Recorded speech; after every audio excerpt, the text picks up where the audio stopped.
ধ্বংস করো, আমরা আরও শক্তিশালী হয়ে ফিরব। ট্রাম্প বিবির হুঙ্কারের মুখে ইরানের ভয়ঙ্কর শপথ। তীব্র উত্তেজনা, পারস্য উপসাগর থেকে ওয়াশিংটন পর্যন্ত চাপা বিদ্যুৎ তরঙ্গ।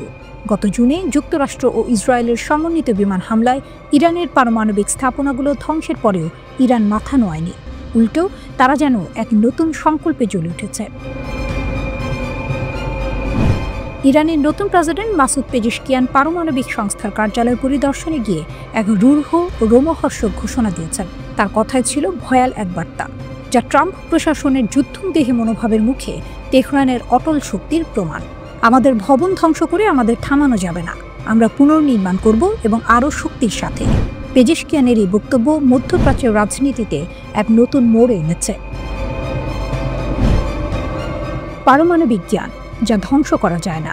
প্রেসিডেন্ট পেজেশকিয়ানের প্রধান অস্ত্র কেবল নির্মাণ নয়, বরং ইরানের বিজ্ঞানীদের মস্তিষ্ক ও জ্ঞান।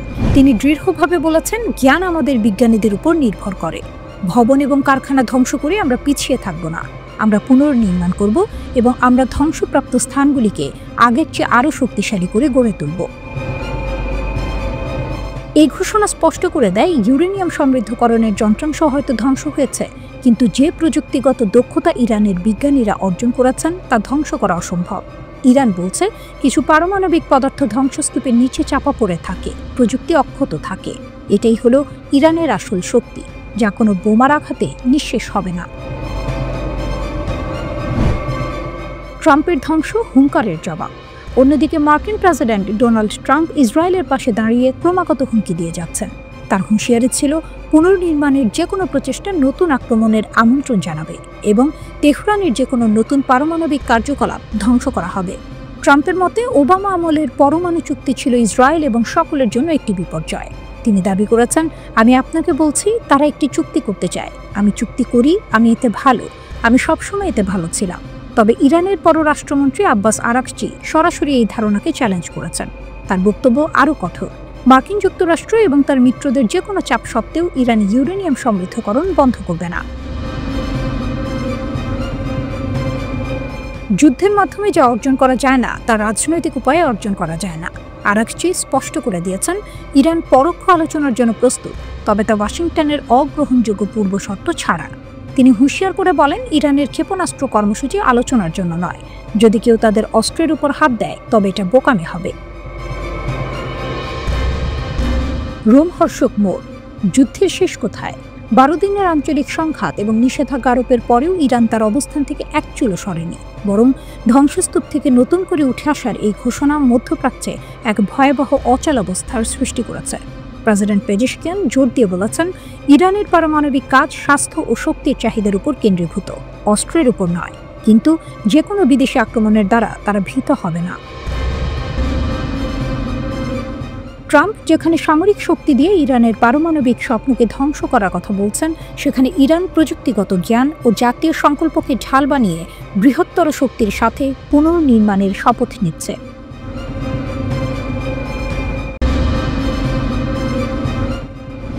জাতিসংঘে ইরানকে ঘিরে নতুন নাটক। পুতিনের কঠোর বার্তা, ফাইল বন্ধ করুন, নয়তো পরিণতি ভোগ করুন। বিশ্ব রাজনীতির দাবার বোর্ডে আবার উত্তপ্ত ইরান ইস্যু। জাতিসংঘের নিরাপত্তা পরিষদে যখন পশ্চিমা দেশগুলো ইরানের উপর নতুন করে নিষেধাজ্ঞা আরোপের পক্ষে, তখন রাশিয়ার প্রেসিডেন্ট ভ্লাদিমির পুতিন যেন বজ্রপাতের মতো হুঁশিয়ারি ছুড়ে দিলেন, ইরানের পারমাণবিক ফাইল বন্ধ করুন, নয়তো ফলাফল ভালো হবে না। একদিকে পশ্চিমা নিষেধাজ্ঞা, অন্যদিকে রাশিয়া ও চীনের কাঁধে কাঁধ মিলিয়ে ইরানের পাশে দাঁড়ানো, যেন ইতিহাসের এক নতুন অক্ষশক্তি তৈরি হচ্ছে, যেখানে শক্তির কেন্দ্রবিন্দু এখন তেহরান। রুশ পররাষ্ট্র মন্ত্রণালয় জানিয়েছে, 2015 সালে স্বাক্ষরিত ইরান পরমাণু চুক্তি JCPOA অনুযায়ী জাতিসংঘের 10 বছরের সময়সীমা 18 অক্টোবর শেষ হয়েছে। তাই এখন সময় এসেছে ইরান ইস্যু জাতিসংঘের আলোচনার তালিকা থেকে সরিয়ে নেওয়ার। মস্কোর ভাষায়, ইরানের বিরুদ্ধে যে পারমাণবিক প্রশ্ন তোলা হয়েছিল তা এখন অচল। নিরাপত্তা পরিষদে এর কোনো বৈধতা নেই। রাশিয়া আরও জানায়, ইউরোপের 3 দেশ ব্রিটেন, ফ্রান্স ও জার্মানি চুক্তি ভঙ্গ করে পুরনো নিষেধাজ্ঞা ফিরিয়ে আনার চেষ্টা করেছে, যা সম্পূর্ণ অবৈধ ও রাজনৈতিকভাবে উদ্দেশ্য প্রণোদিত। চীন রাশিয়া বনাম পশ্চিমা জোট। রাশিয়া ও চীন যৌথভাবে চুক্তি 6 মাস বাড়ানোর প্রস্তাব দিয়েছিল, কিন্তু পশ্চিমা দেশগুলো অহংকারের সঙ্গে তা প্রত্যাখ্যান করেছে। মস্কো বলেছে এটাই প্রমাণ করে তারা আসলে আলোচনায় আগ্রহী নয়, বরং চায় ইরানকে কোণঠাসা করে রাখতে। রাশিয়ার ভাষায় ইরানের সঙ্গে তাদের সম্পর্ক এখন কৌশলগত অংশীদারিত্বের পর্যায়ে, যা 2025 সালের জানুয়ারিতে মস্কোতে স্বাক্ষরিত চুক্তির মাধ্যমে শুরু হয়ে অক্টোবর থেকে কার্যকর হয়েছে। ইরানের জবাব, বিশ্বাস, শক্তি ও প্রতিরোধ। ইরানের প্রেসিডেন্ট মাসুদ পেজেশকিয়ান জাতিসংঘে তীব্র প্রতিক্রিয়া জানিয়ে বলেন, ইউরোপের এই অবৈধ পদক্ষেপ আন্তর্জাতিক বৈধতা হারিয়েছে। বিশ্ব আমাদের পাশে আছে কারণ আমরা ন্যায়ের পক্ষে। তিনি আরও যোগ করেন, ইরান কখনো পারমাণবিক অস্ত্র তৈরি করতে চায়নি। আমাদের সর্বোচ্চ নেতা আয়াতুল্লাহ খামেনির ধর্মীয় ফতোয়া অনুযায়ী গণবিধ্বংসী অস্ত্র ইসলামের বিরুদ্ধে। তেহরানের এই বার্তা যেন বিশ্বকে মনে করিয়ে দিল ইরানের শক্তি তার নীতিতে, তার বিশ্বাসে। অন্যদিকে যুক্তরাষ্ট্র আবারও নতুন নিষেধাজ্ঞা জারি করেছে। প্রায় 50 ব্যক্তি, প্রতিষ্ঠান ও জাহাজের বিরুদ্ধে ব্যবস্থা নেওয়া হয়েছে। অভিযোগ, তারা ইরানি তেল ও গ্যাস বিক্রিতে সহায়তা করছে। ডোনাল্ড ট্রাম্প অবশ্য নরম সুরে বলেছেন, ইরান অনেক কষ্টে আছে, আমি চাই তারা আলোচনায় আসুক, প্রস্তুত হলে আমি নিষেধাজ্ঞা তুলে নেব। কিন্তু তেহরান বলছে, আমরা মাথা নত করব না। শেষ কথা, এই মুহূর্তে ইরান শুধু নিষেধাজ্ঞা টেবিলে বসে থাকা একটি দেশ নয়, বরং বিশ্বের শক্তির ভারসাম্য বদলে দিচ্ছে তার অবস্থান। রাশিয়ার মিত্রতা, চীনের সমর্থন এবং নিজের জনগণের অবিচল মনোবল, সব মিলিয়ে ইরান এখন এক অনমনীয় শক্তি। যুদ্ধ নয়, কূটনীতি। তবুও যখন প্রয়োজন, ইরান জানে কিভাবে প্রতিপক্ষকে জবাব দিতে হয়। আর সেই কারণে আজও বিশ্ব জুড়ে শোনা যায় এক সুর, ইরানকে ভাঙা যায় না, শুধু সম্মান জানাতে হয়।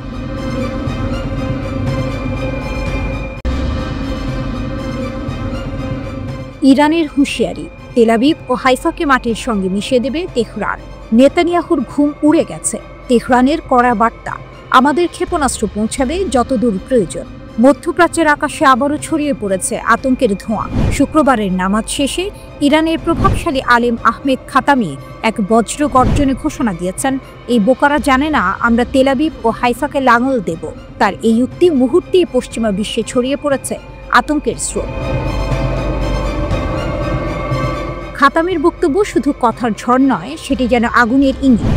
তিনি স্পষ্ট করে বলেন, পশ্চিমা চাপ, নিষেধাজ্ঞা কিংবা হুমকি কিছুই ইরানকে ভয় দেখাতে পারবে না। আমরা অবাধ্যতাকেই বেছে নেব, বলেন তিনি। এই ঘোষণা আসে এমন এক সময় যখন ইরানের বিপ্লবী গার্ড বাহিনী আইআরজিসি মাত্র কয়েকদিন আগে ঘোষণা করেছে, প্রয়োজনে তাদের ক্ষেপণাস্ত্রের পাল্লা আরও বাড়ানো হবে। ইরানি সংবাদ মাধ্যমে প্রকাশিত প্রতিবেদনে বলা হয়েছে, দেশটি এখন 1200 মাইলের সীমা অতিক্রম করতে চায়। বর্তমানে ইরানের ক্ষেপণাস্ত্রের স্বঘোষিত সর্বোচ্চ পাল্লা 2000 কিলোমিটার, যা সহজেই ইসরায়েলের প্রতিটি সামরিক ঘাঁটি ও বন্দর শহরকে লক্ষ্যবস্তুতে পরিণত করতে সক্ষম। খাতাম সদর দফতরের ডেপুটি ইন্সপেক্টর জেনারেল আসাদি পশ্চিমাদের উদ্দেশ্যে আরও এক ধাপ এগিয়ে বলেন, আমাদের হাতে যা সম্পদ আছে তাতেই আমরা 100% প্রস্তুত। তার এই বার্তাটি যেন এক অদৃশ্য ক্ষেপণাস্ত্র, যার গন্তব্য পশ্চিমা রাজধানীগুলো। অন্যদিকে অ্যাসোসিয়েটেড প্রেস জানিয়েছে, স্যাটেলাইট চিত্রে ইরানের ইমাম খোমেনি স্পেস পোর্টে একটি অঘোষিত ক্ষেপণাস্ত্র পরীক্ষা চালানোর ইঙ্গিত পাওয়া গেছে। পশ্চিমা বিশ্লেষকদের ধারণা, এটি হয়তো একটি সম্ভাব্য আন্তঃমহাদেশীয় ব্যালিস্টিক ক্ষেপণাস্ত্র ICBM পরীক্ষার অংশ। যদিও তেহরান আনুষ্ঠানিকভাবে কিছু স্বীকার করেনি, তবে ইরানের সংসদের একজন আইন প্রণেতা দাবি করেছেন, আমরা আমাদের সক্ষমতা যাচাই করেছি, যা প্রয়োজনে আরও দূরে পৌঁছাতে পারবে। এই ঘটনার পরপরই উত্তেজনা ছড়ায় আন্তর্জাতিক অঙ্গনে। 27 সেপ্টেম্বর ইরানের পারমাণবিক কর্মসূচি নিয়ে উদ্বেগ প্রকাশের পর E3 ব্রিটেন, ফ্রান্স, জার্মানি জাতিসংঘে নিষেধাজ্ঞা পুনর্বহাল করে। এরপর 29 ও 30 সেপ্টেম্বর EU এবং যুক্তরাজ্য একই পথে হাঁটে। কিন্তু তেহরান বলছে, এই নিষেধাজ্ঞা আসলে তাদের আরও শক্তিশালী করে তুলছে। ইরানের রাষ্ট্রপতি মাসুদ পেজেশকিয়ান কড়া ভাষায় পশ্চিমাদের জবাব দিয়ে বলেন, আপনারা আমাদের থামাতে পারেননি, পারবেনও না। নিষেধাজ্ঞা দিয়ে আমাদের বিজ্ঞান থামে না, বরং ত্বরান্বিত হয়। এই মুহূর্তে মধ্যপ্রাচ্যের বাতাসে যেন স্পষ্ট বার্তা ভেসে আসছে, ইরান আর আত্মরক্ষার সীমায় নেই, তারা এখন প্রতিশোধের অবস্থানে। আহমেদ খাতামির সেই হুঁশিয়ারি শুধু ধর্মীয় বক্তৃতা নয়, বরং এক রাষ্ট্রের ঘোষণা, যে রাষ্ট্র জানে কিভাবে টিকে থাকতে হয়, কিভাবে আঘাতের জবাব দিতে হয়। তেহরানের রাস্তায় আজ আত্মবিশ্বাসের গর্জন। আমরা আর ভয় পাই না, তেল আবিবের আকাশে ছায়া ফেলবে ইরানি ক্ষেপণাস্ত্রের আগুন। এ যেন নতুন এক বাস্তবতার সূচনা। যেখানে ইরান শুধু প্রতিরোধের প্রতীক নয়, বরং চ্যালেঞ্জ ছুড়ে দেয়া এক শক্তির নাম। পশ্চিমা বিশ্বের চোখে সেটা হয়তো উদ্বেগ, কিন্তু ইরানের জন্য সেটি এখন গর্বের অন্য নাম।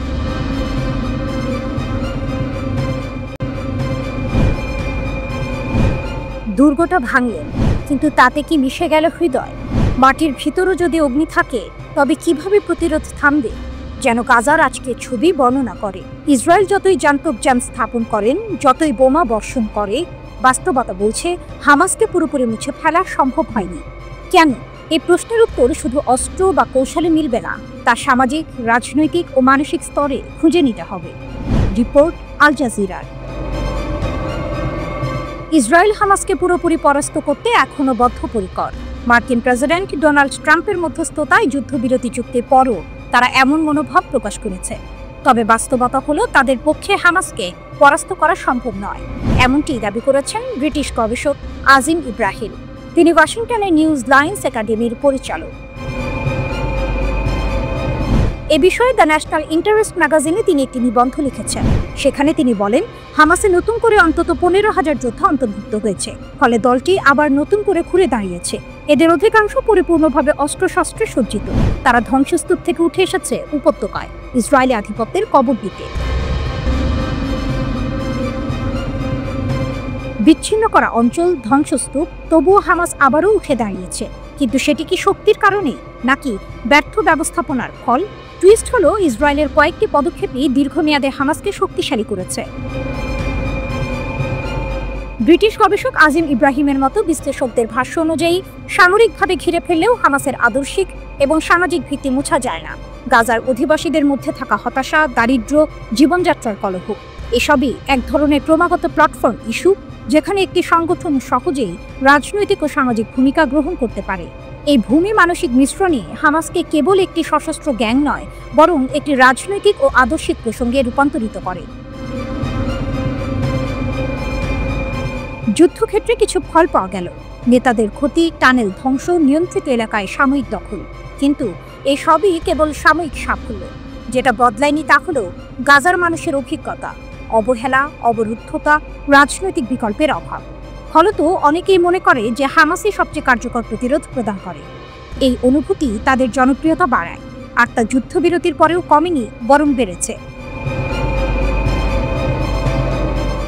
হামাস এখন পরাজিত না হয়েই যুদ্ধের পাট চুকিয়ে ফেলতে পেরেছে, আর এটা এমনিই হয়ে যায়নি। বিশ্লেষকরা দীর্ঘদিন ধরেই বলে আসছেন যে হামাসকে সামরিকভাবে পরাজিত করা সম্ভব নয়, কারণ এরা শুধুই একটি যোদ্ধা দল নয়, বরং এটি আন্তর্জাতিক ও আদর্শিক পরিসরেও প্রথিত। ফিলিস্তিনি সমাজের গভীরে এর শেকড় রয়েছে, যা উপড়ানো সম্ভব নয়। ইসরায়েল হামাসের বিরুদ্ধে পূর্ণ বিজয়ের যে স্বপ্ন দেখছে, এটা আসলে মরীচিকা। এই যুদ্ধে যদিও হামাসের নেতৃবৃন্দ ক্ষতিগ্রস্ত হয়েছে, কিন্তু তারা এখন অভিযান চালিয়ে যেতে সক্ষম। হামাসের জনপ্রিয়তা বৃদ্ধি। ব্রিটিশ গবেষক ইব্রাহিম জানান, ইসরায়েলের সাম্প্রতিক আগ্রাসনে গাজার নাগরিক কাঠামো বিলীন হয়ে গেছে। এতে হাজার হাজার মানুষ নিহত হয়েছে, বাস্তুচ্যুত হয়েছে কয়েক মিলিয়ন। অনেক এলাকা একেবারেই মাটির সাথে মিশে গেছে। তদুপরি যে প্রেরণা থেকে হামাসের জন্ম, তা এখনো বহাল আছে, বরং উত্তরোত্তর তা বৃদ্ধি পাচ্ছে।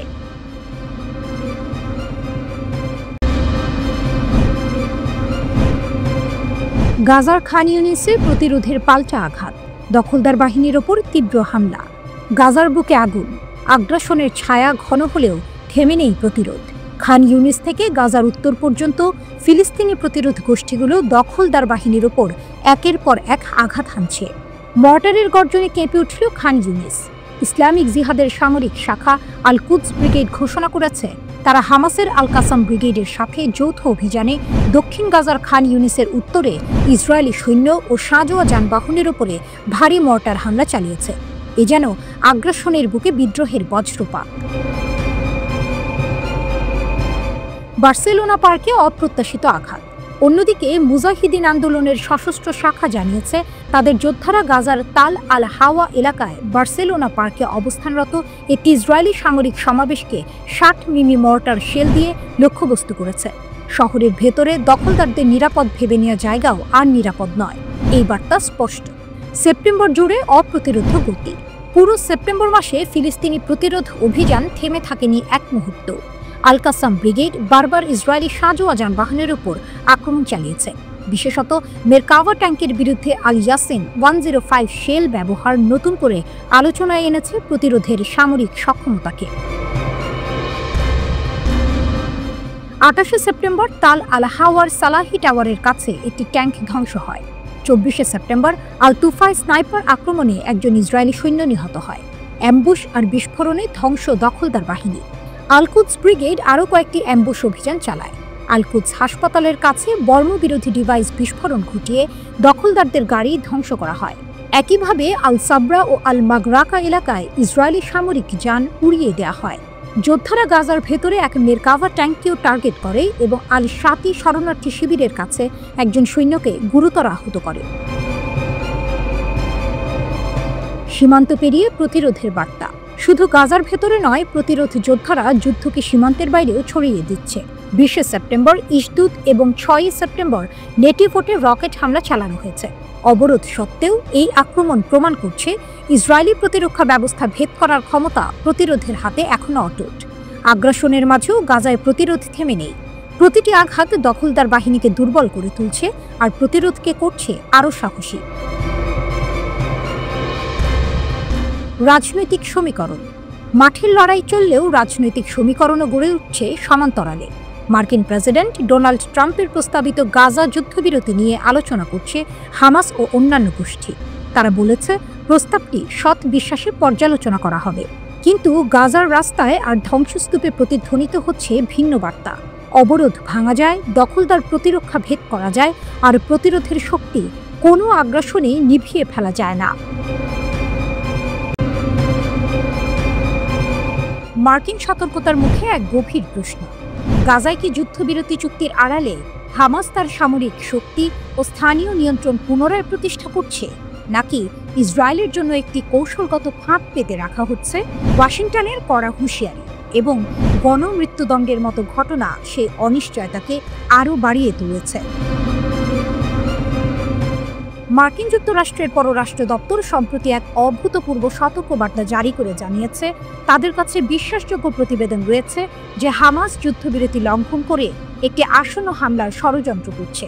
এই পদক্ষেপকে চুক্তির সরাসরি এবং গুরুতর লঙ্ঘন বলে অভিহিত করেছে ওয়াশিংটন। তবে যুদ্ধবিরতি চুক্তি কার্যকর হওয়ার পরপরই গাজার অভ্যন্তরে যে পরিস্থিতি তৈরি হয়েছে তা হামাসের অপ্রতিরোধ নিয়ন্ত্রণ পুনঃপ্রতিষ্ঠার ইঙ্গিত দেয়। ইসরায়েলি বাহিনী গাজা থেকে সরে যাওয়ার সাথে সাথে হামাস দ্রুত তার প্রশাসনিক ক্ষমতা সংহত করতে শুরু করে। এই পুনরুত্থান বিশ্বকে এক স্পষ্ট বার্তা পাঠায়, আমরা এখনো এখানে আছি। সবচেয়ে উদ্বেগজনক বিষয়টি হলো যুদ্ধবিরতির সময় হামাস তার অভ্যন্তরীণ প্রতিদ্বন্দ্বী গোষ্ঠীগুলোর বিরুদ্ধে চরম সহিংসতা চালায়। স্থানীয় নিয়ন্ত্রণের জন্য লড়াইরত সশস্ত্র দল, বিশেষ করে দুগমুশ গোত্রের সদস্যদের সহ 50 জনেরও বেশি সহযোগীকে গণমৃত্যুদণ্ড বা হত্যা করা হয়েছে। গাজা শহরের বাসিন্দাদের কাঁপিয়ে দেয়া এই গণমৃত্যুদণ্ড ইঙ্গিত দেয় যে হামাস কেবল সামরিক শক্তি নয়, বরং শাসন ক্ষমতাকেও পুনর্গঠিত করতে চাইছে। বিশ্লেষকরা বলছেন হামাস এই সুযোগকে পুরনো স্কোর নিষ্পত্তি এবং যে কোনো অহামাস প্রশাসনিক কাঠামো গড়ে তোলার প্রচেষ্টাকে শুরুতেই দমন করার জন্য ব্যবহার করছে। নিজের সামাজিক যোগাযোগ মাধ্যম ট্রুথ সোশ্যালে দেয়া এক পোস্টে ট্রাম্প লেখেন, যদি হামাস গাজার লোকজনকে হত্যা করা অব্যাহত রাখে, যা চুক্তিতে ছিল না, তবে আমাদের তাদের বিরুদ্ধে কঠোর পদক্ষেপ নেওয়া ছাড়া আর কোনো উপায় থাকবে না। এক্ষেত্রে আমাদের বলতে কাদের বুঝিয়েছেন সেটা পোস্টে স্পষ্ট করেননি ট্রাম্প। মার্কিন স্টেট ডিপার্টমেন্টের পক্ষ থেকে আসন্ন আক্রমণ সম্পর্কে এই ধরনের সুনির্দিষ্ট সতর্কবার্তা প্রদান হামাসের দীর্ঘমেয়াদী প্রতিশ্রুতির ওপর গুরুতর সন্দেহ আরোপ করে। এটি চলমান কূটনৈতিক প্রক্রিয়ায় এক বিশ্বাসযোগ্যতার সংকট তৈরি করেছে। ওয়াশিংটন মিশর, কাতার এবং তুরস্ককে সতর্ক করেছে। এই তিনটি দেশই গাজা শান্তির গ্যারান্টার হিসেবে পরিচিত। নিজেদের অফিসিয়াল চ্যানেলে একটি ভিডিও প্রকাশ করেছে হামাস। ভিডিওতে দেখা যায় প্রকাশ্যে চোখ বাঁধা ও হাঁটু গেড়ে বসিয়ে রাখা 8 সন্দেহভাজনের মৃত্যুদণ্ড কার্যকর করা হচ্ছে। ভিডিওতে তাদের শত্রুর সহযোগী ও বেআইনি কাজে সম্পৃক্ত বলে উল্লেখ করা হয়। বহু মাস ধরে চলা ইসরায়েলি সামরিক অভিযানের পরেও হামাসের সশস্ত্র শাখা গেরিলা কৌশল অবলম্বন করে প্রতিরোধ বজায় রেখেছে। গাজার ঘনবসতিপূর্ণ অঞ্চল এবং ভূগর্ভস্থ টানেল এই নেটওয়ার্ক তাদের টিকে থাকার প্রধান কারণ। পর্যবেক্ষকরা মনে করছেন হামাসকে নিরস্ত্র করা যে কোনো শান্তি পরিকল্পনার সবচেয়ে কঠিন অংশ হবে, কারণ হামাসের আসল শক্তি তার রকেট বা সুড়ঙ্গে নয়। তাদের সবচেয়ে বড় শক্তি হল তাদের আদর্শিক দৃঢ়তা এবং গাজার শাসন ব্যবস্থার শূন্যতা পূরণ করার ক্ষমতা।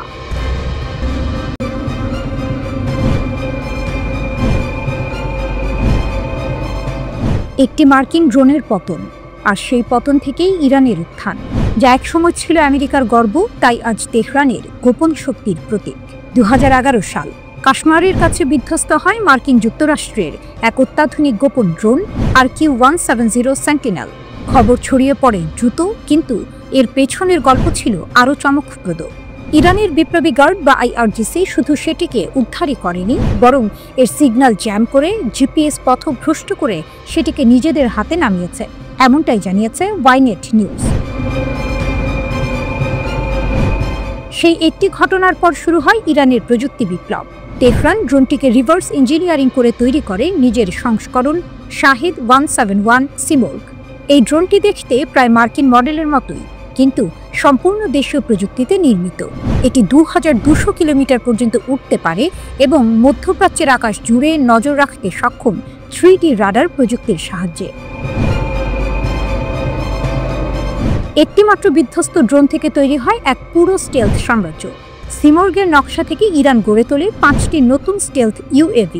এর মধ্যে সবচেয়ে উন্নত শাহেদ 191, যা একটি মিনি জেট ইঞ্জিনে চলে ও 500 কিলোমিটার দূরে লক্ষ্যবস্তুতে আঘাত হানতে পারে। এর হালকা সংস্করণ শাহেদ 181, যেটি পুনরুদ্ধার মিশনে ব্যবহৃত হয় এবং আরও দীর্ঘ পরিসর কভার করতে পারে। 2021 সালে ইসরায়েলি F-35 যুদ্ধবিমান 2টি শাহেদ 181 ড্রোন গুলি করে নামায়।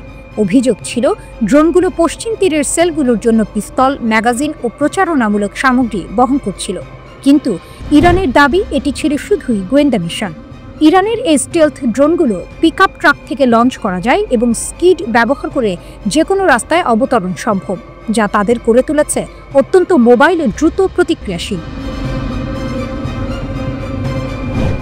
স্টেলথ পরিবার: শাহেদ 171 সিমোর্গ নজরদারির জন্য, শাহেদ 191 আক্রমণের জন্য, শাহেদ 181 রিকনাইসেন্স মিশনের জন্য, শাহেদ 161 আত্মঘাতী হামলার জন্য, আর শাহেদ 141 হালকা আক্রমণ ও গোয়েন্দাগিরির জন্য ব্যবহৃত হয়।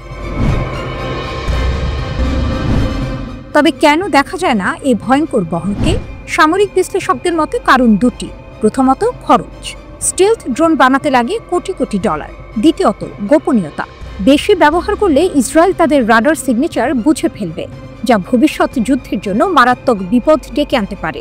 তাছাড়া ইরান জানে কখন কি ব্যবহার করতে হয়। সস্তা শাহেদ 136 ড্রোন মাত্র $20,000 তৈরি হয় এবং গণহারে উৎপাদিত হয়, তাই গাজার মতো সংঘাতে ইরান সেগুলোকেই প্রাধান্য দেয়, আর উন্নত স্টেলথ ড্রোনগুলোকে রাখে বিশেষ যুদ্ধের জন্য, উপসাগরীয় দেশ বা সৌদি আরবের মতো প্রতিদ্বন্দ্বীর বিরুদ্ধে ব্যবহারের লক্ষ্যে। আজ সেই আটক ড্রোনের ছায়া থেকে ইরান গড়ে তুলেছে এক ভয়ঙ্কর প্রযুক্তি সাম্রাজ্য। ভূগর্ভস্থ হ্যাঙ্গারে অপেক্ষা করছে তাদের মিনি B-2 বাহিনী, যে কোনো মুহূর্তে আকাশে উড়ে এসে বদলে দিতে পারে মধ্যপ্রাচ্যের যুদ্ধের সমীকরণ। একটি মার্কিন ভুল ইরানের জন্য হয়ে উঠেছে এক অমর শিক্ষা। যে আকাশে তারা একসময় লক্ষ্য ছিল, আজ সেখানে তারাই শিকারী।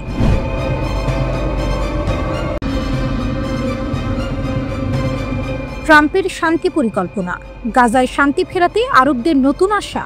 গাজায় শান্তি ফিরিয়ে আনতে মার্কিন প্রেসিডেন্ট ডোনাল্ড ট্রাম্পের একটি নতুন পরিকল্পনা আরব দেশগুলোর মধ্যে অভূতপূর্ব সাড়া ফেলেছে। যদিও এই পরিকল্পনা নিয়ে অনেকেই সন্দিহান ছিলেন, আরব বিশ্বের প্রভাবশালী দেশগুলো যেমন সৌদি আরব, সংযুক্ত আরব আমিরাত, কাতার, মিশর, জর্ডান এবং তুরস্ক এই উদ্যোগকে স্বাগত জানিয়েছে। তাদের এই সমর্থনকে অনেকেই বিস্ময়কর জয় হিসেবে দেখছেন। এই পরিকল্পনায় কি আছে? হোয়াইট হাউস থেকে প্রকাশিত 20 দফা এই শান্তি প্রস্তাবে গাজায় যুদ্ধ বন্ধ, হামাসের হাতে থাকা জিম্মিদের মুক্তি এবং মানবিক সহায়তায় নিশ্চিত করার কথা বলা হয়েছে। ট্রাম্পের এই প্রস্তাবে গাজা পুনর্গঠনেরও প্রতিশ্রুতি রয়েছে, যা আরব দেশগুলোর কাছে অত্যন্ত গুরুত্বপূর্ণ। এছাড়া এতে পশ্চিম তীরের ইসরায়েলি অধিগ্রহণ ঠেকানোর কথাও বলা হয়েছে, যা ফিলিস্তিনিদের দীর্ঘদিনের দাবি। আরব বিশ্বের কেন এই সমর্থন? আরব পররাষ্ট্রমন্ত্রীরা একটি যৌথ বিবৃতিতে ট্রাম্পের নেতৃত্ব এবং তার শান্তি উদ্যোগের প্রশংসা করেছেন। তারা মনে করেন এই পরিকল্পনা ফিলিস্তিনিদের জন্য একটি ন্যায্য দ্বিরাষ্ট্রীয় সমাধান তৈরি করতে পারে। দীর্ঘদিনের সংঘাতের মধ্যে এই পরিকল্পনা শান্তি ও আঞ্চলিক নিরাপত্তার জন্য একটি নতুন দিশা দেখাতে পারে বলে তারা মনে করেন। তুরস্ক, ইন্দোনেশিয়া এবং পাকিস্তানের মতো দেশগুলোও এই উদ্যোগকে সমর্থন জানিয়েছেন। নেতানিয়াহুর সতর্ক সমর্থন।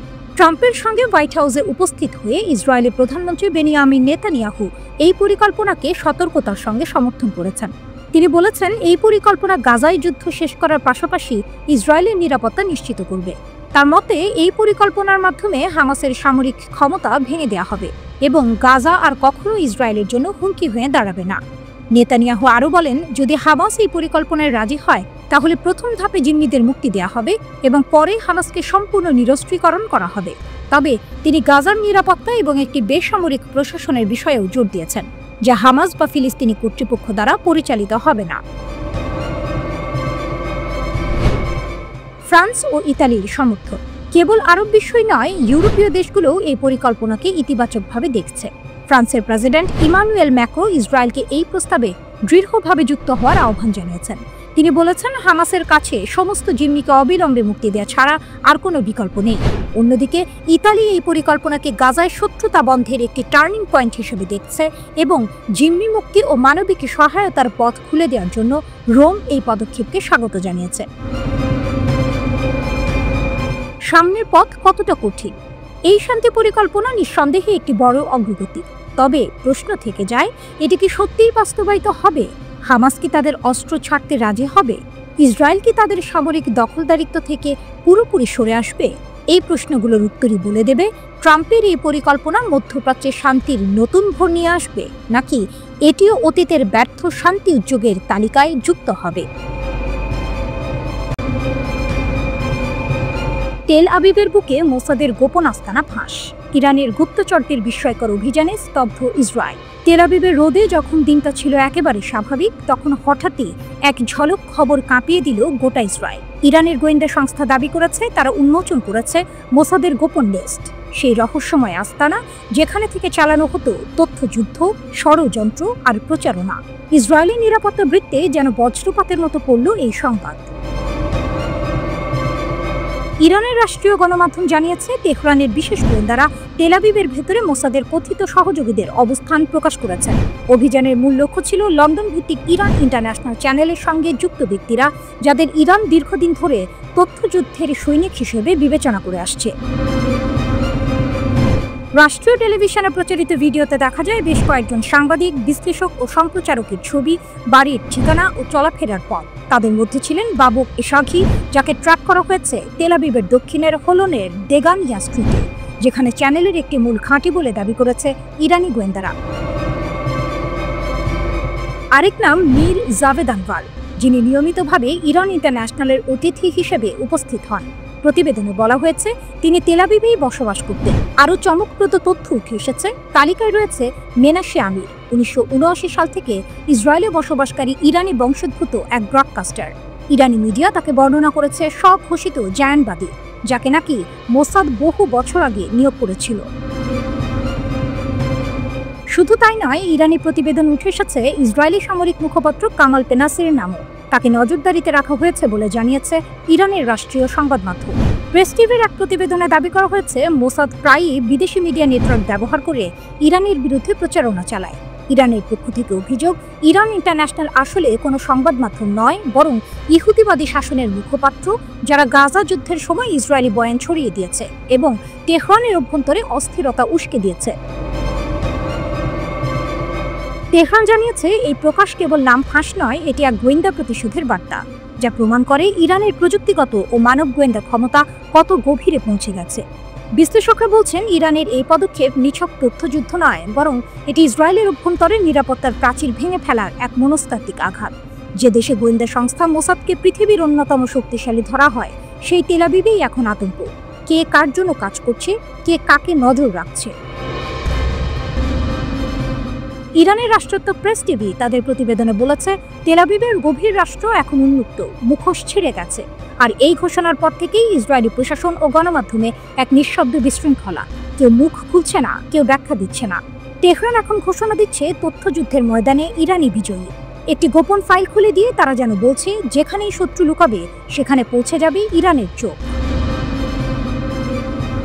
এই ঘটনায় এখন নতুন করে উত্তেজনা ছড়িয়েছে মধ্যপ্রাচ্যে। ইসরায়েলের কূটনৈতিক বৃত্তে আলোচনার কেন্দ্রে একটাই প্রশ্ন, যদি ইরান তেল আবিবের ভেতরে ঢুকে মোসাদের ছায়া ধরতে পারে তাহলে আর কি বাকি রইল? রহস্য, আতঙ্ক আর শক্তির এক অনিবার্য বার্তা রেখে গেল এই অভিযান। তেহরান যেন প্রমাণ করল, যুদ্ধ শুধু রণাঙ্গনে নয়, তথ্যের দুনিয়াতেও জয় করা যায়।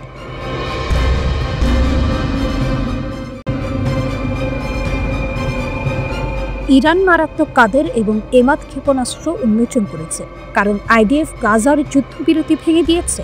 গোপন ক্ষেপণাস্ত্র ঘাঁটে প্রকাশ। ইরানের নতুন অস্ত্রাগার ইসরায়েলের জন্য সরাসরি সতর্কীকরণ। তেহরান থেকে প্রায় 2000 কিলোমিটার দূরে লক্ষ্যবস্তুতে আঘাত হানার জন্য কাদের এইচ ব্যালিস্টিক ক্ষেপণাস্ত্র প্রস্তুত রয়েছে বলে জানা গেছে। গাজা যুদ্ধবিরতির পর ইরানের সামরিক বাহিনী তাদের ক্ষেপণাস্ত্র উৎপাদনে বড় ধরনের আপগ্রেড চালু করেছে। IRGC ইরানের একটি ভূগর্ভস্থ ঘাঁটি থেকে উন্নত কাদের এবং এমাদ ক্ষেপণাস্ত্র উন্মোচন করেছে।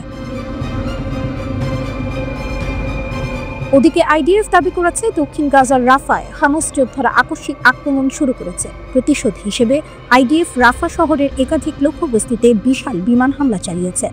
এমন সময়ে ইরানের কাদের এবং এমাদ ক্ষেপণাস্ত্রের আপগ্রেডের খবর সামনে এলো।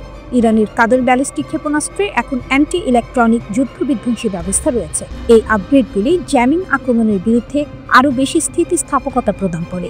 কাদের এই ভ্যারিয়েন্টটি ইসরায়েলের বিরুদ্ধে অপারেশন ট্রু প্রমিস 3-এ ব্যবহৃত হয়েছিল বলে জানা গেছে। এমাদ ক্ষেপণাস্ত্রটি একটি চালিত এবং নির্দেশিত পুনঃপ্রবেশ যানবাহন ব্যবস্থা MARV রয়েছে। এটি 1700 কিলোমিটার পর্যন্ত দূরত্বে 750 কেজি ওজনের ওয়ারহেড সরবরাহ করতে পারে। কাদের এইচ এবং এমাদ ক্ষেপণাস্ত্রের বৈশিষ্ট্য। কাদের ব্যালিস্টিক ক্ষেপণাস্ত্র FH এবং S ভ্যারিয়েন্টে প্রথম প্রজন্মের দীর্ঘপাল্লার ক্ষেপণাস্ত্র। দৈর্ঘ্য 17 মিটার, ওজন 15 থেকে 17.5 টন, পরিসীমা 1350 থেকে 1950 কিলোমিটার। চালনা দ্বৈত পর্যায়, তরল এবং কঠিন জ্বালানি। উড়ানের পথ ব্যালিস্টিক। এখন অ্যান্টি ইলেকট্রনিক ওয়ারফেয়ার সিস্টেম দিয়ে সজ্জিত। অপারেশন ট্রু প্রমিস 3-এ ইসরায়েলি লক্ষ্যবস্তুর বিরুদ্ধে কাদের এইচ ব্যবহার করা হয়েছিল। ইমাদ ব্যালিস্টিক ক্ষেপণাস্ত্র ইরানের প্রথম দূরপাল্লার তরল জ্বালানি ক্ষেপণাস্ত্র, যার MARV ম্যানুভারেবল রি-এন্ট্রি ভেহিকল রয়েছে। দৈর্ঘ্য 15.5 মিটার, ওজন 17 টনেরও বেশি, warhead 750 KG, range 1700 kilometre. MARV বিমানের নির্দেশিকা এবং লক্ষ্য সংশোধনের অনুমতি দেয়। ছোট পাখনা নির্দেশিত ওয়ারহেড সমন্বয় সক্ষম করে। ম্যাগাজিন স্টাইলের ক্ষেপণাস্ত্র সালভো সিস্টেমের মাধ্যমে উৎক্ষেপণ। দ্রুত মাল্টিপল লঞ্চ ভূগর্ভস্থ ঘাঁটির সাথে সামঞ্জস্যপূর্ণ। গাজা সিজফায়ার আবার সন্দেহজনক। আইডিএফ দক্ষিণ গাজার রাফায় হঠাৎ আক্রমণ চালানোর জন্য হামাসকে অভিযুক্ত করেছে। আক্রমণের দাবির পর ইসরায়েলি বাহিনী রাফা লক্ষ্যবস্তুতে ব্যাপক বিমান হামলা চালিয়ে প্রতিক্রিয়া জানিয়েছে। টাইমস অফ ইসরায়েলের মতে যুদ্ধবিরতির 7ম দিনে 19 অক্টোবর আইডিএফ এই দাবি করেছে। আইডিএফ জানিয়েছে যে রাফার আগের ঘটনায় হামাস যোদ্ধারা সুড়ঙ্গ থেকে বেরিয়ে এসে গুলি চালিয়েছিল। গাজা শান্তি চুক্তি চাপের মধ্যে। মার্কিন প্রেসিডেন্ট ডোনাল্ড ট্রাম্প 13 অক্টোবর মিশরে গাজা শান্তি চুক্তিতে স্বাক্ষর করেন। চুক্তির অংশ হিসেবে হামাস সমস্ত জীবিত জিম্মি এবং নিহতদের বেশ কয়েকজনের মৃতদেহ স্থানান্তর করে। চুক্তির অংশ হিসেবে হামাস সমস্ত জীবিত জিম্মি এবং নিহতদের বেশ কয়েকজনের মৃতদেহ হস্তান্তর করে। তবে ইসরায়েল অবশিষ্ট মৃতদেহ ফেরত এবং হামাসের সম্পূর্ণ নিরস্ত্রীকরণের দাবি অব্যাহত রেখেছে। নতুন ইরানি ক্ষেপণাস্ত্রের আবির্ভাব এবং ভঙ্গুর যুদ্ধবিরতিতে ফাটল দেখা দেওয়ার সাথে সাথে অঞ্চলটি এখন আরেকটি সম্ভাব্য উত্তেজনার মুখোমুখি, যা গাজার সীমানা ছাড়িয়েও বিস্তৃত হতে পারে। গাজায় ফিলিস্তিনিদের সমর্থনে ইয়েমেনি হুথিরা আবারও তাদের শক্তি প্রমাণ করছে। ইসরায়েলি বিমান হামলায় ইয়েমেনের প্রধানমন্ত্রী ও মন্ত্রীদের মৃত্যুর পর মধ্যপ্রাচ্যে উত্তেজনা বাড়ছে। প্রায় 2 বছর ধরে চলা এই ইয়েমেন ইসরায়েল সংঘাতের নতুন অধ্যায় শুরু হয়েছে। এবার হুথিরা আরও শক্তিশালী এবং সুসংগঠিত প্রতিক্রিয়া জানাচ্ছে, ব্যবহার করছে ব্যালিস্টিক ক্ষেপণাস্ত্র এবং আক্রমণাত্মক ড্রোন, যা ইসরায়েলের আকাশ প্রতিরক্ষা ব্যবস্থাকে চ্যালেঞ্জ করছে। ইয়েমেনি বাহিনী প্রথমে ছোট আক্রমণ দিয়ে শুরু করলেও এখন তারা আধুনিক প্রযুক্তি ও শক্তিশালী অস্ত্র ব্যবহার করতে শুরু করেছে। ইয়েমেনের প্রতিরোধ বাহিনী তাদের হামলায় আঘাত করেছে ইসরায়েলের নেগেভ অঞ্চলের রামদ বিমানবন্দরে, যেখানে বিমান চলাচলে ব্যাপক ক্ষয়ক্ষতি হয়। ইসরায়েলের শক্তিশালী আকাশ প্রতিরক্ষা ব্যবস্থা সত্ত্বেও এই হামলাটি সফল হয়েছে। এটি ইয়েমেনের শক্তির বড় একটি প্রদর্শনী, যেটি পুরো বিশ্বকে চমকে দিয়েছে। গাজার প্রতি ইয়েমেনের সমর্থন কখনোই পিছু হটেনি। হুথি ঘনিষ্ঠ এক রাজনীতিবিদ বলেছেন, ইয়েমেন এখন নতুন সামরিক কৌশল গ্রহণ করেছে। আমরা আমাদের প্রতিপক্ষকে নতুনভাবে চ্যালেঞ্জ জানাতে প্রস্তুত। তাদের কাছে রয়েছে প্যালেস্টাইন 2 ক্ষেপণাস্ত্র, যেগুলি আক্রমণ করবে ইসরায়েলের ভেতর, এমনকি রেড সি এলাকাতেও। হুথিরা গাজার স্বাধীনতা ও নিরাপত্তা রক্ষার জন্য যুদ্ধ করছে। এদিকে ইসরায়েলও তার প্রতিক্রিয়া জানাতে পিছিয়ে নেই। ইয়েমেন থেকে পাঠানো ড্রোন হামলায় রামন বিমানবন্দরে বিস্ফোরণ ঘটেছে এবং সেখানে ব্যাপক ক্ষতি হয়েছে। তবে ইসরায়েলি বাহিনী জানাচ্ছে যে তারা প্রতিরোধ ব্যবস্থা শক্তিশালী করেছে, কিন্তু ইয়েমেনি বাহিনীর ক্রমবর্ধমান শক্তি তাদের চ্যালেঞ্জ জানাচ্ছে। তারা বুঝে গেছে ইয়েমেনের শক্তি শুধুমাত্র সামরিক শক্তি নয়, এটি একটি দৃঢ় মানসিকতা যা তাদের প্রতিপক্ষকে ভাঙতে সাহায্য করছে। আঞ্চলিক গবেষকদের একাংশ মনে করেন বড় ধরনের আঞ্চলিক যুদ্ধের সম্ভাবনা সীমিত। বিশ্লেষক কামাল জাগলুল মনে করেন হুথিদের পাল্টা আক্রমণ হবেই, তবে তা সীমিত পর্যায়ে থাকবে, কারণ ইয়েমেন বড় ধরনের সংঘাতে জড়িয়ে পড়তে চাইবে না, যাতে ইসরায়েল আন্তর্জাতিক মহলে নতুন জোট গড়ে তুলতে পারে। তিনি আরও বলেন, যুক্তরাষ্ট্র এখন হামাসের সঙ্গে আলোচনা করতে চাইছে এবং একই সঙ্গে চীন, রাশিয়া, উত্তর কোরিয়ার সম্ভাব্য জোট নিয়ে উদ্বিগ্ন। ফলে ওয়াশিংটনের দৃষ্টি মধ্যপ্রাচ্য থেকে ইউরেশিয়ায় সরে যাচ্ছে। অন্যদিকে ইরাকের বিশ্লেষক আহমেদ আল ইয়াসিরি মনে করেন হুথিদের সফল হামলা ইসরায়েলকে সরাসরি ইরানকে লক্ষ্যবস্তু করতে প্ররোচিত করতে পারে। এতে নতুন ফ্রন্ট খোলার ঝুঁকি বাড়বে। তবে তিনি এটাও উল্লেখ করেন, সংঘাতে দ্রুত নতুন দেশগুলোতে ছড়িয়ে পড়ার সম্ভাবনা কম। হুথিদের মূল উদ্বেগ শুধু ইসরায়েল নয়, ইয়েমেনের ভেতরে আঞ্চলিক সমর্থন পুষ্ট বিরোধী শক্তির বিরুদ্ধে তারা সহিংস হয়ে উঠছে। জর্ডানের লেখক হাজাম আয়াদ সতর্ক করেছেন, এই ধরনের অভ্যন্তরীণ চাপই হয়তো বিস্তৃত সংঘাতের স্ফুলিঙ্গ জ্বালাতে পারে। সব মিলিয়ে ইয়েমেন ইসরায়েল সংঘাত এখন নতুন এক মোড় নিয়েছে। একদিকে হুথিরা গাজাকে ঘিরে তাদের সামরিক অবস্থান আরও দৃঢ় করছে, অন্যদিকে ইসরায়েল প্রতিশোধ নিতে চাইছে। কিন্তু আঞ্চলিক এবং আন্তর্জাতিক পরিস্থিতি দেখে মনে হচ্ছে উভয় পক্ষই পুরোপুরি বিস্তৃত যুদ্ধের দিকে অগ্রসর না হয়ে সীমিত পরিসরে শক্তি প্রদর্শনের পথ বেছে নেবে। তবুও রেড সি ও মধ্যপ্রাচ্যের নিরাপত্তা পরিস্থিতি আগামী দিনে আরও অস্থিতিশীল হয়ে ওঠার আশঙ্কা প্রবল।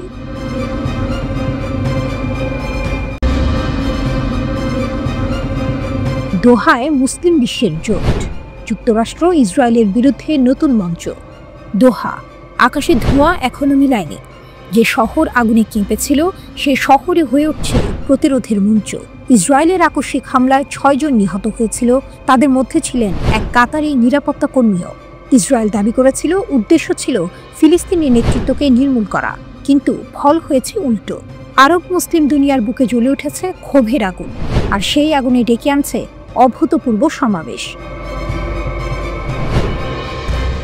হামলার দিনই চলছিল দোহায় এক গুরুত্বপূর্ণ বৈঠক। যুক্তরাষ্ট্রের মধ্যস্থতায় গাজার যুদ্ধবিরতি নিয়ে আলোচনা করছিলেন ফিলিস্তিনি নেতারা। 2 বছরের রক্তক্ষয়ী যুদ্ধ থামাতে বন্দি বিনিময়ের প্রস্তাব ছিল আলোচনায়, কিন্তু বৈঠকের টেবিল ভেঙে গিয়েছিল ক্ষেপণাস্ত্রের শব্দে।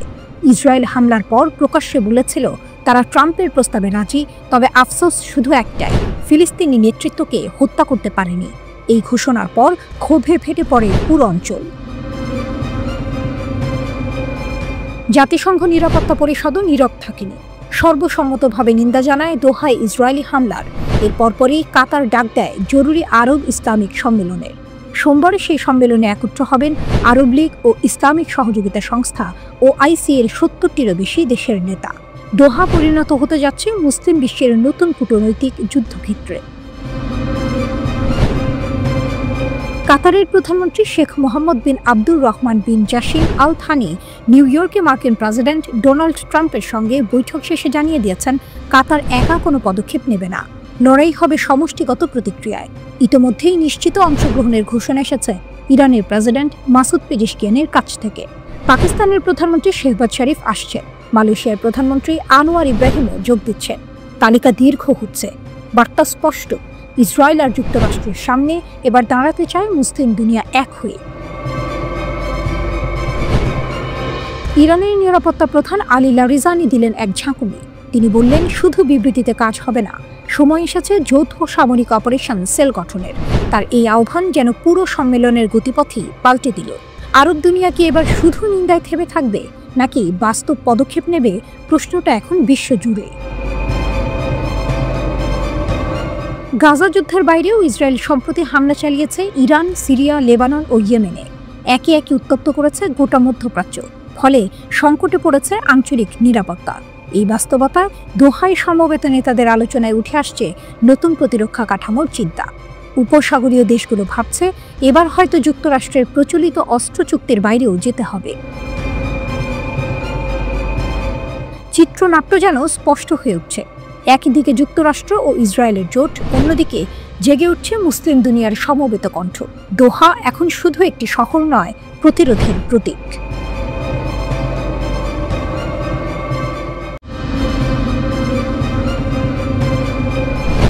গাজায় যুদ্ধের মধ্যে ইয়েমেন থেকে আমেরিকা ও ইসরায়েলের জন্য ভয়াবহ খবর। হুথিদের প্রতিশোধ আসছে। গাজায় যখন যুদ্ধের আগুন ছড়িয়ে পড়ছে, তখন ইয়েমেনের আকাশে অদৃশ্য শক্তির জন্ম হচ্ছে। হুথি মিলিশিয়া, যারা ইরানের সমর্থনে দাঁড়িয়ে আছে, তারা তাদের প্রতিশোধের অঙ্গীকার নিয়ে একটি ভয়াবহ পরিকল্পনা বাস্তবায়নের পথে। ইয়েমেনের তথ্যমন্ত্রী 4 সেপ্টেম্বর দ্য ন্যাশনালে দেয়া এক প্রতিবেদনে জানিয়েছেন, হুথিরা রাসায়নিক অস্ত্র তৈরির জন্য একটি গোপন কারখানা স্থাপন করেছে এবং এই কারখানাটি পরিচালনা করছে ইরানি বিশেষজ্ঞরা।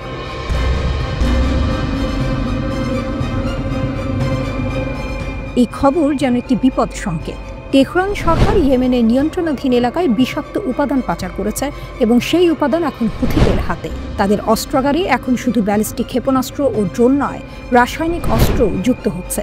ইয়েমেনি সশস্ত্র বাহিনী এই মারাত্মক অস্ত্রগুলো প্রস্তুত করেছে এবং ইসরায়েলকে লক্ষ্য করে তাদের হামলা শুরু করতে প্রস্তুত।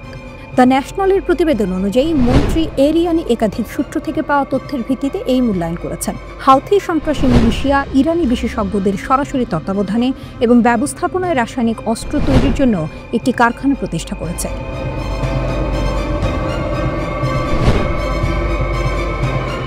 তিনি বলেন, তেহরান সরকার সম্প্রতি তাদের নিয়ন্ত্রণাধীন এলাকায় ব্যাচে ব্যাচে তাদের তৈরিতে ব্যবহৃত বিষাক্ত পদার্থ পাচার করেছে। তিনি আরও বলেন, আমাদের নিশ্চিত সূত্র থেকে জানা যায় যে মিলিশিয়া ইতিমধ্যেই সেই মারাত্মক উপকরণ প্রস্তুত করা শুরু করেছে এবং ব্যালিস্টিক ক্ষেপণাস্ত্র এবং ড্রোনে স্থাপন করেছে। এটি একটি অত্যন্ত বিপজ্জনক বৃদ্ধি এবং আন্তর্জাতিক আইনের সুস্পষ্ট লঙ্ঘন। রাসায়নিক অস্ত্র কনভেনশন এবং ইয়েমেন সম্পর্কিত প্রাসঙ্গিক নিরাপত্তা পরিষদের প্রস্তাব, ইয়েমেনি কর্মকর্তা বলেন। হুথিরা শুধু ইয়েমেনের স্বাধীনতার জন্য নয়, বরং এক নতুন যুদ্ধের প্রস্তুতি নিচ্ছে। তাদের পরিকল্পনা ইসরায়েল ও আমেরিকা দুটি শক্তিকে এক ভয়াবহ পরিস্থিতির মুখে ফেলে দেবে। তবে সবচেয়ে বড় দুশ্চিন্তার বিষয় হলো ইরান। যদিও ইরান বারবার ইয়েমেনের সশস্ত্র বাহিনীকে সামরিক সহায়তার অভিযোগ অস্বীকার করেছে, কিন্তু এখন তারা ইয়েমেনের আকাশে এক ভয়ঙ্কর শক্তির জন্ম দিয়েছে। হুথিরা তাদের অস্ত্রাগারে দেশীয়ভাবে তৈরি অস্ত্র থাকার দাবি করলেও বাস্তবে তাদের আকাশে এখন ইরানের সাহায্যে তৈরি নতুন ধরনের ভয়ঙ্কর অস্ত্র। ইরান সমর্থিত আনসার আল্লাহ আন্দোলন, যা হুথি মিলিশিয়ার অন্যতম প্রধান অংশ, এখন আন্তর্জাতিক পরিসরে এক নতুন সামরিক শক্তি হিসেবে আবির্ভূত হচ্ছে। রাসায়নিক অস্ত্রের ব্যবহার, যা আন্তর্জাতিকভাবে নিষিদ্ধ, আজ তারা এই অস্ত্র দিয়ে ইসরায়েল ও আমেরিকার বিরুদ্ধে নতুন এক যুদ্ধের মঞ্চ প্রস্তুত করছে। যদিও হুথিরা নিজেদের অস্ত্র গোপনে তৈরি করার কথা বলছে, তবে এই রাসায়নিক অস্ত্র তাদের শক্তি এবং ভয়াবহতা সম্পর্কে পশ্চিমা বিশ্বকে এক ভয়ঙ্কর বার্তা দিচ্ছে।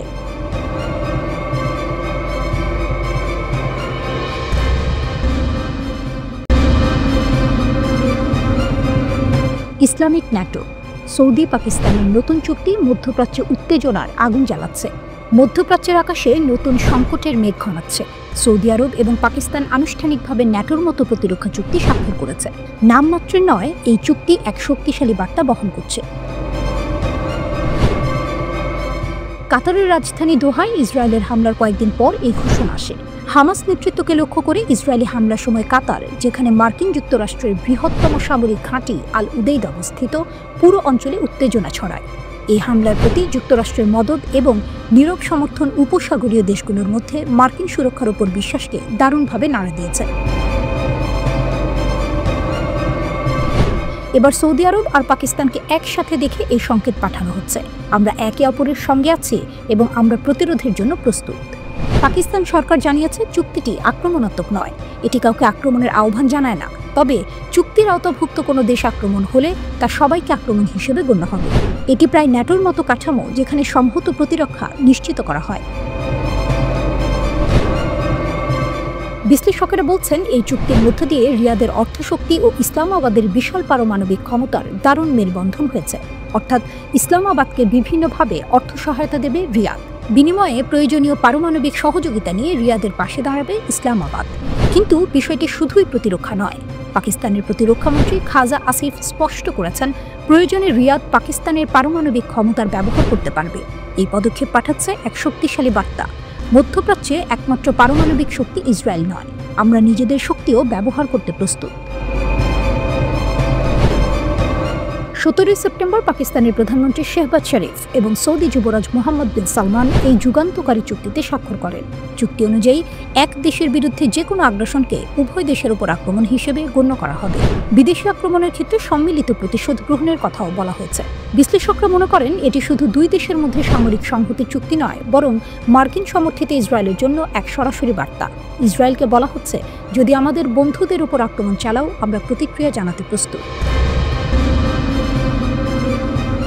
রিয়াদ এখন নিজের নিরাপত্তা নীতিতে বড় পরিবর্তনের ইঙ্গিত দিচ্ছে। যুক্তরাষ্ট্রের ওপর নির্ভরশীলতা কমিয়ে সৌদি আরব নিজের সামরিক সক্ষমতা এবং কৌশলগত সমঝোতা দৃঢ় করছে। পাকিস্তানের পারমাণবিক সক্ষমতার অন্তর্ভুক্তি এই কৌশলকে আরও শক্তিশালী করে। বার্তা স্পষ্ট, মধ্যপ্রাচ্যে নতুন প্রতিরক্ষা জোট গড়ে উঠছে এবং এটি শুধু প্রতিরক্ষা নয়, কূটনৈতিক শক্তির প্রদর্শনীয়। হুক, টুইস্ট এবং বার্তা সব মিলিয়ে ইঙ্গিত দিচ্ছে যে এই অঞ্চলের নিরাপত্তার সমীকরণ আর আগের মতো থাকবে না। রিয়াদ ইঙ্গিত দিচ্ছে পাকিস্তানের সঙ্গে চুক্তি করার মধ্য দিয়ে তারা কার্যত পারমাণবিক সুরক্ষা বলয়ের নিচে চলে এসেছে। বিশ্লেষকেরা বলছেন, মধ্যপ্রাচ্যের সম্ভাব্য একমাত্র পারমাণবিক শক্তিধর দেশ ইসরায়েল, সৌদি আরব পাকিস্তানের চুক্তিকে ঘনিষ্ঠভাবে পর্যবেক্ষণ করছে। উপসাগরীয় আরব দেশগুলো বলছে, কাতারের 9 সেপ্টেম্বর হামলা চালানোর মধ্য দিয়ে ইসরায়েল কার্যত যে কোনো আরব দেশে আগ্রাসন চালানোর হুমকি দিয়ে রেখেছে।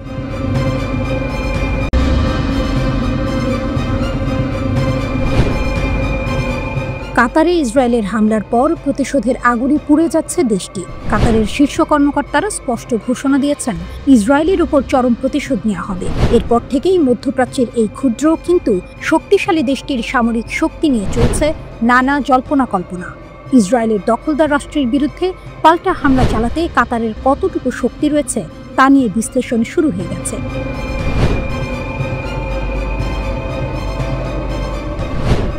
জিএফপি র্যাঙ্কিং অনুযায়ী কাতারের সামরিক শক্তি বর্তমানে ৭২তম অবস্থানে রয়েছে। সক্রিয় সেনাবাহিনীর সংখ্যা ৬,০০০-এরও বেশি এবং রিজার্ভ সৈন্য ১৬,০০০। এছাড়া তাদের কাছে আধা সেনাও রয়েছে ৫,৫০০। যদিও কাতারের অস্ত্রের সংখ্যা কম, তবে যা আছে তা অত্যাধুনিক। কাতারের বাহিনীতে ৬০টিরও বেশি বিশ্বের সেরা ট্যাঙ্ক লেপার্ড 2 রয়েছে, যা যুদ্ধের ময়দানে ব্যাপক শক্তি প্রমাণে সক্ষম।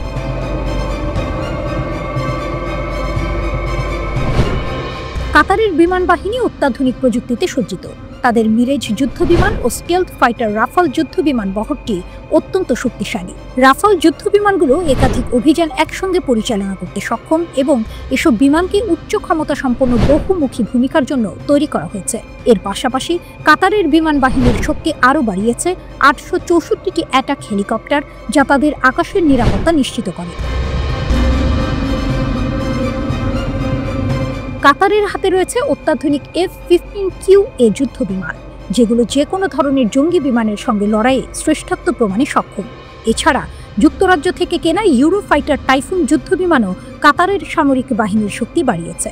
কাতার তাদের স্থলবাহিনীর শক্তি বৃদ্ধির জন্য ৬২টি লেপার্ড 2A7 ট্যাঙ্ক সংগ্রহ করেছে, যা বর্তমানে বিশ্বের সবচেয়ে কার্যকর যুদ্ধ ট্যাঙ্কের মধ্যে একটি। কাতারে রয়েছে বিশাল মার্কিন সেনা ঘাঁটি, যেখানে ১০,০০০-এরও বেশি মার্কিন সেনা, সমরাস্ত্র এবং সামরিক সরঞ্জামের অবস্থান করছে। এই ঘাঁটি কাতারকে যুক্তরাষ্ট্রের ঘনিষ্ঠ মিত্র হিসেবে প্রতিষ্ঠিত করেছে। কিন্তু প্রশ্ন হচ্ছে, ইসরায়েলের বিরুদ্ধে কাতার এই ঘাঁটি কতটুকু কাজে লাগাতে পারবে? এছাড়া কাতারের একনিষ্ঠ সমর্থক তুরস্কের সামরিক ঘাঁটি কাতারে রয়েছে, যা দেশটির সামরিক শক্তি আরও বৃদ্ধি করেছে।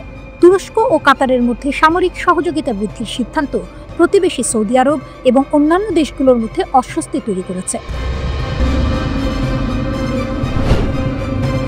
কাতারের এই সামরিক প্রস্তুতি ও শক্তির বৃদ্ধি ইসরায়েলের বিরুদ্ধে তাদের প্রতিশোধ নেওয়ার সম্ভাবনাকে আরও বেশি শক্তিশালী করছে। তবে কাতারের সামরিক শক্তি ইসরায়েলের শক্তির সঙ্গে কতটা তুলনা করা যাবে তা এখনো বড় প্রশ্ন। এই উত্তেজনার মধ্যে কাতার কি প্রতিশোধ নেবে নাকি কেবলই শক্তি প্রদর্শন করবে, এখন সেটিই দেখার বিষয়।